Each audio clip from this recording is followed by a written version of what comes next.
Donald Mercer stood in the middle of the living room holding the divorce papers with both hands like they were lighter than paper and heavier than everything he had quietly built.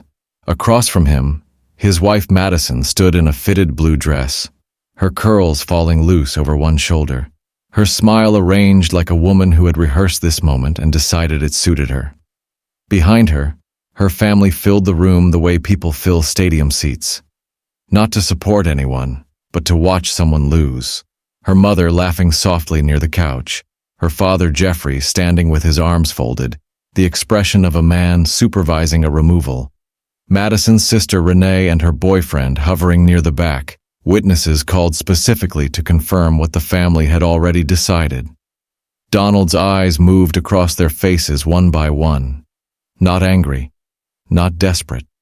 Calm in a way that made their laughter sound like it was happening in another room. What none of them understood was that 6 hours earlier, Donald had walked out of a glass-walled boardroom having signed the final documents transferring 58% of Jeffrey's retail empire into his name. And before this afternoon ended, the man they were smiling at would be the reason the word Caldwell no longer opened any doors it used to. Madison stepped forward and extended the papers toward him, her chin lifted, her confidence seamless. "I think it's time we both move forward." Her voice was warm but decided, the voice of someone delivering news they have already made peace with. Donald took the papers. He looked down at them the way a man reads something he has already memorized, his brow settling into a slight furrow, not pain, not confusion, but the quiet arithmetic of a person confirming that every figure checks out. Madison's mother, Diane, laughed softly and touched Renee's arm. "Look at him reading it like it's going to change." The room absorbed this warmly. Donald lifted his eyes to Diane.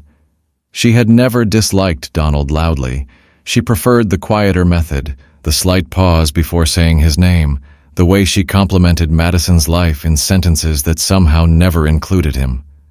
Diane was the kind of woman who delivered verdicts in the language of concern. Jeffrey unfolded his arms and cleared his throat. "Donald, you're a decent man." He said it the way men say things they believe are generous. But Madison needs someone who moves at her pace, someone built for what this family does. He gestured loosely, at the house, at themselves, at something unnamed that Donald was apparently not part of. Renee's boyfriend smiled at the floor. Madison stepped closer, her eyes steady. "You know why this has to happen?" Donald's voice stayed even. "Because you think I've been holding you back." Madison's smile widened slightly. "Because I know you have." She tilted her head. "I've been the only one with ambition in this marriage, Donald. The only one building something. You move through life like none of it is urgent, like none of it matters." Jeffrey nodded behind her. Donald looked at him. "And the company?" he asked, the question arriving from nowhere, its edges perfectly smooth. "Is the company urgent, Jeffrey?" Jeffrey blinked once. "The company is fine." Donald nodded slowly. He looked back down at the papers. "Sign it," Madison said, not unkindly, "just finished." Donald read the first line again. "Petition for dissolution of marriage." He read it the way you read something you are committing to memory for reasons that have nothing to do with sentiment. His phone was quiet in his jacket pocket. He did not reach for it. He already knew what the last message said. His legal team had sent confirmation 40 minutes ago. The acquisition filing was complete. The board signatures were in. The transfer had cleared. Donald Mercer now owned 58% of Caldwell Retail Group, the same company Jeffrey gestured at when he needed to explain why his family was a certain kind of people, the same company Madison's sister expected her future secured by, the same company that was 14 months from insolvency because Jeffrey had spent 3 years making decisions that looked like confidence and functioned like debt. Donald had not bought it to destroy it. He had bought it because 340 people drove to that building every morning and none of their names were Jeffrey. He picked up the pen from the coffee table. The room watched him, satisfied in the way rooms are when they believe the story is already over. Donald looked at Madison one last time, not with anger, and not with the need for her to understand. just with the clear eyes of a man who has finally decided that being right and being known are two separate things, and he was finished waiting for this room to close the distance. He began to sign. Donald had known what kind of afternoon this was going to be the moment he pulled into the driveway and saw Jeffrey's car parked at an angle that said, "Gathering," not "coincidence." The front curtain moved before he reached the porch steps. Someone had been watching for him. He rang the bell anyway. Madison opened the door herself, which was the first confirmation. She was dressed in blue, not the easy blue of a Sunday or a casual errand, but the deliberate blue of a woman who had chosen her outfit the night before and slept well after choosing it. Her curls were down and arranged. Her posture was the posture of someone who had already won an argument that hadn't started yet. She stepped back to let him in without touching him, without greeting him by name. And Donald walked through the door of the house he had visited 100 times and understood immediately that tonight it had been converted into something else entirely.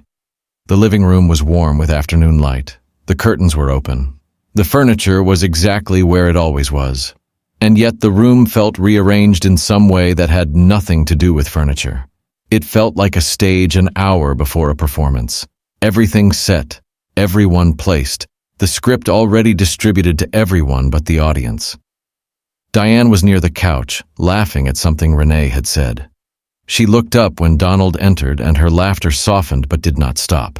It simply redirected, became ambient, became the room's background frequency. Diane had a gift for that. She could make a man feel unwelcome without ever saying a word that could be held against her. Her eyes found Donald's for exactly 1 second, warm and brief and fundamentally uninterested, and then she turned back to Renee with the ease of someone returning to what actually mattered. Jeffrey stood near the window with his arms loosely folded, not tense, not aggressive, but settled. The posture of a man on his own property who has invited someone over to receive information rather than share a meal. He nodded once at Donald, a single nod that said, "You're here," without saying, "I'm glad." Jeffrey had always communicated this way, in the vocabulary of men who believe their time is worth more than their words. Renee and her boyfriend were near the back of the room, not quite part of the furniture and not quite part of the family in the way Jeffrey and Diane were, but present in the specific way that witnesses are present. There to observe, to confirm, to report back. Renee had Madison's mouth and their mother's talent for making silence feel like commentary. Her boyfriend stood slightly behind her with the careful neutrality of someone who understood his role was to nod when nodded at. Donald looked at all of them in the time it took to take 3 steps into the room. He had spent 3 years in this house learning the architecture of this family. Who deferred to whom? Who performed for whom? Who needed the room's approval before they could finish a sentence? He knew this family the way you know a building you've worked in. Not fondly, but completely.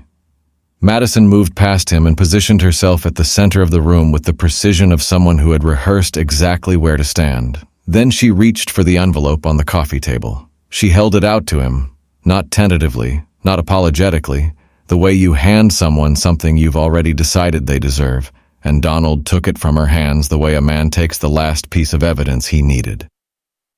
7 hours before Madison extended that envelope, Donald sat at the head of a boardroom table on the 31st floor, while the city was still deciding whether to be night or morning. The glass around him held the gray-blue of pre-dawn the way water holds cold, completely, without effort. 3 attorneys, 2 analysts, a financial forensics consultant named Reeves who had spent the last 6 weeks living inside Caldwell Retail Group's books and had emerged from the experience looking like a man who had seen something he couldn't unsee.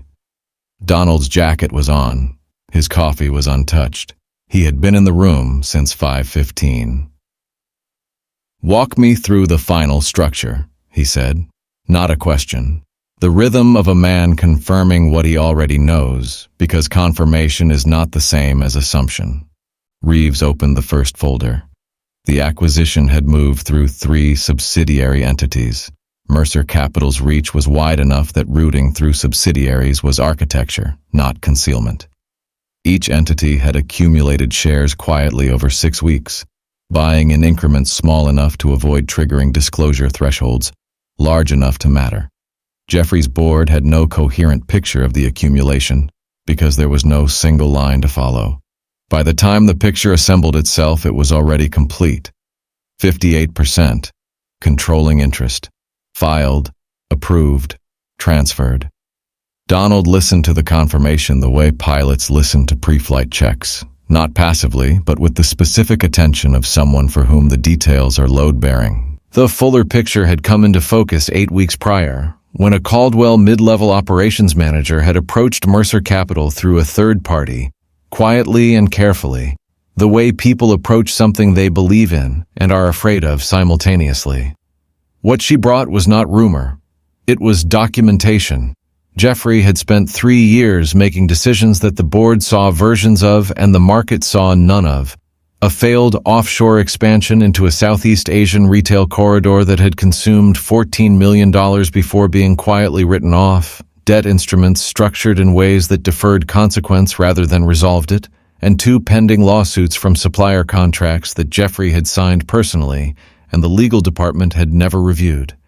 The company had 18 months, perhaps less, depending on the quarter. Donald had spent 2 days with the documentation before he made any decision. He was not a man who confused speed with decisiveness. One of the attorneys, a careful woman named Osei, who had worked with Mercer Capital for 4 years, looked up from her copy of the transfer confirmation. "Everything clears this morning," she said. "You'll have majority control before noon." She paused in the way people pause when they are about to say something that isn't strictly their business. "Can I ask you something?" Donald looked at her. Jeffrey's company was going to collapse regardless. The debt structure alone. She chose her next words with the precision of someone who respects the person they're speaking to. "Why not let it fall? The assets would have come to market at a fraction of today's price." The room was quiet enough that the city outside the glass felt very far away. Donald picked up his coffee for the first time. He looked at it rather than at her. "Because 340 people go to that building every morning," he said, "who have nothing to do with Jeffrey's ego." Nobody added anything to that. He set the coffee down and looked back at Reeves. "Send the confirmation to legal. I have somewhere to be this afternoon." He said it the way you say something ordinary, because to him, by then, it was. The envelope was still in Donald's hands when Madison began to speak, and she spoke the way she did most things, with the confidence of someone who had edited the draft several times and was now satisfied with the final version. She did not raise her voice, she did not need to, the room was already hers. "I want to be honest with you," she said, which was how people began sentences that were more performance than honesty. "I think we both know this marriage stopped working a long time ago." She paused, letting the family absorb this alongside Donald, letting them confirm it with their silence. "I need someone who moves in the world the way I do. Someone with presence. Someone who understands what ambition actually looks like from the inside." She used the word upgrade the way people use words they've decided are clinical rather than cruel. Carefully, with the precision of someone who has tested it in private and found it accurate, not an insult, a category. A simple acknowledgement that some things are replaced not out of malice, but out of necessity. Donald listened. His face did not change. The irony in the room was so complete it had weight, almost its own gravity. At this precise moment, Donald held majority controlling interest in the company Jeffrey had spent 20 years attaching his identity to. He had more capital actively deployed than the combined net worth of every person standing in this living room performing their certainty at him. The attorneys who had shaken his hand that morning had done so with a deference that Madison had never witnessed because she had never been in those rooms, had never thought to ask what rooms he was in. But Madison's architecture of value was not built on what a man had. It was built on what a man showed. And Donald had never shown her. He had never performed it, never arrived home with the language of it on his jacket, never needed the room to confirm what he already knew about himself. In Madison's framework, that silence read as absence. What she had decided was smallness was actually stillness. She had spent 3 years misreading the same man. Jeffrey unfolded his arms and stepped forward slightly. The movement of a man who believes he is being generous.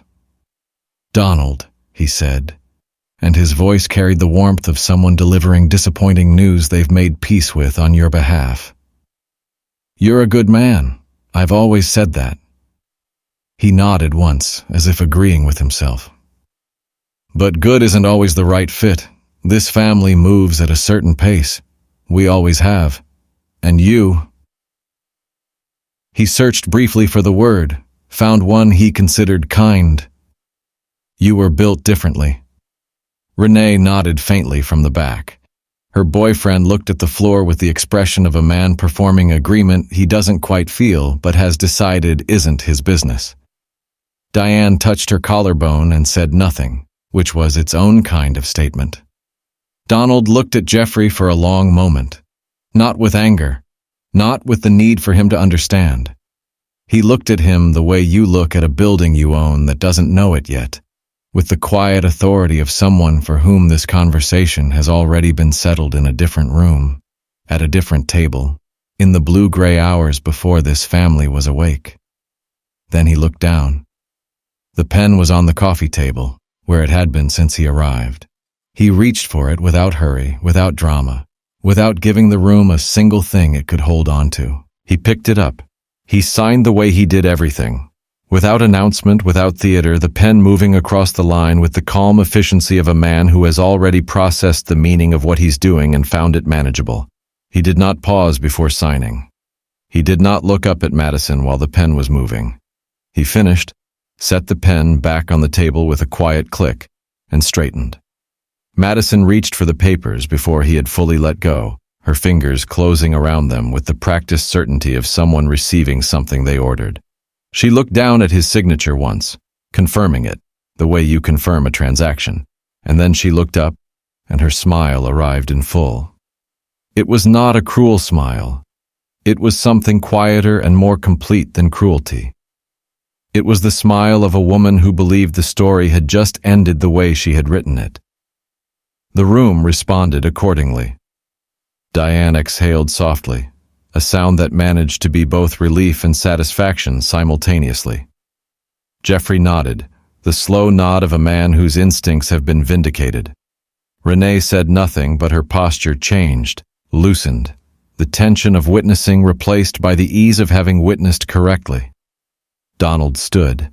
He adjusted his jacket, his hands moving to the single button at the front with the unhurried precision of a man who dresses like the details matter because he has always understood that they do. He looked around the room once, not searching, not lingering, just a man taking a last inventory of a space he had spent 3 years navigating and would not need to navigate again. Then, in exactly the same tone one might use to mention that rain was expected later. "Before I go, you may want to check your phones." He let that land. Jeffrey, specifically. The room did not react immediately. That was the thing about the kind of silence Donald left. It didn't announce itself. It simply arrived, and the people inside it took a moment to understand that the temperature had changed. Then, Jeffrey's phone vibrated against his hip. He looked down at it the way people look at their phones when they are certain it's nothing, with the reflexive, half-present attention of someone expecting routine. His eyes moved across the screen. Something in his face processed the words before the rest of him did, and for a moment his expression held two things at once: the old confidence and something new beneath it, something that had no name yet, but was rapidly acquiring one. Madison's phone buzzed next. She glanced at it, read it again. The notification was from Caldwell's board secretary, a name Jeffrey would have recognized immediately, a name that had no reason to appear on his daughter's phone unless the message concerned something that connected them both. Majority stake transfer confirmed.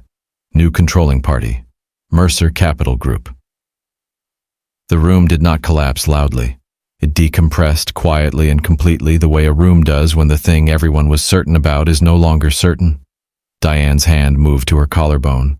Renee looked at her boyfriend and he looked back, and neither of them had anything. Jeffrey's chin lifted slightly, not with authority now, but with the involuntary reflex of a man trying to remain above water. Madison looked up from her phone.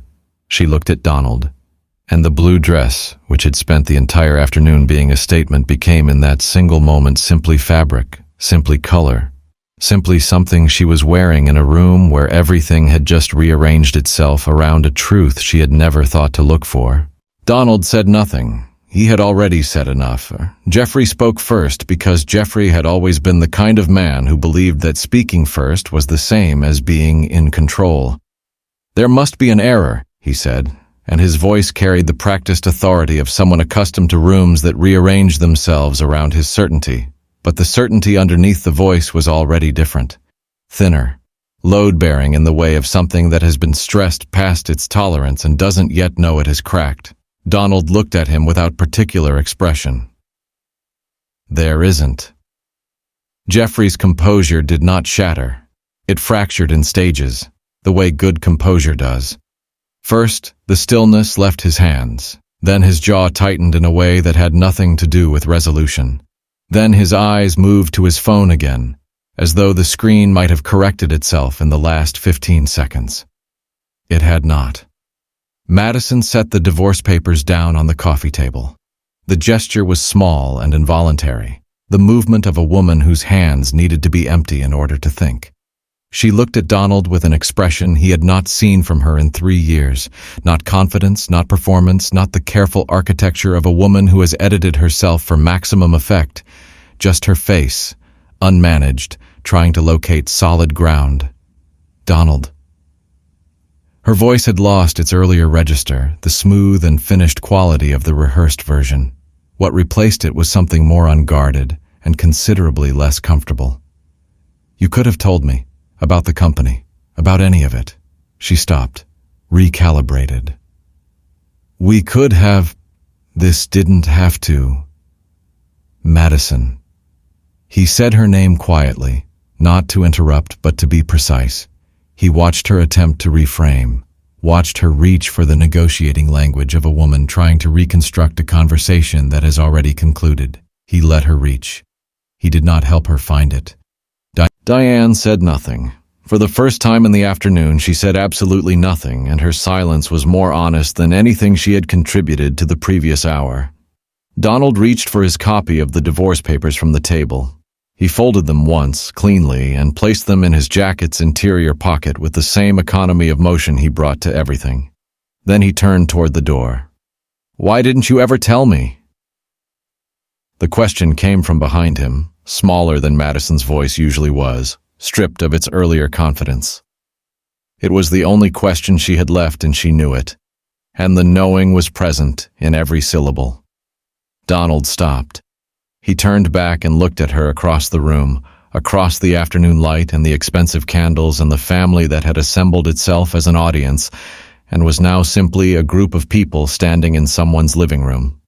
He looked at her without anger, without the need for her to understand what she had cost either of them, with the honest and uncomplicated sadness of a man who has finally accepted that some people can only see what you show them, and he had shown her everything. His steadiness, his patience, his willingness to remain, except the parts she had never once thought to ask about. "You never asked, Madison," he said. "You decided." He walked out. The drive back to the city took 40 minutes. The evening was settling in from the east, the sky doing what skies do, indifferent, continuous, unbothered by the particular weight of particular afternoons. Donald drove without music. He thought about the 9 a.m. meeting with Caldwell's operations team. He thought about 340 people who deserved to know that the ground beneath them was solid. He merged onto the highway and felt, with a quietness that had nothing to do with defeat, that he was, for the first time in 3 years, precisely where he was supposed to be. Not arrived, not victorious, simply finally and exactly himself.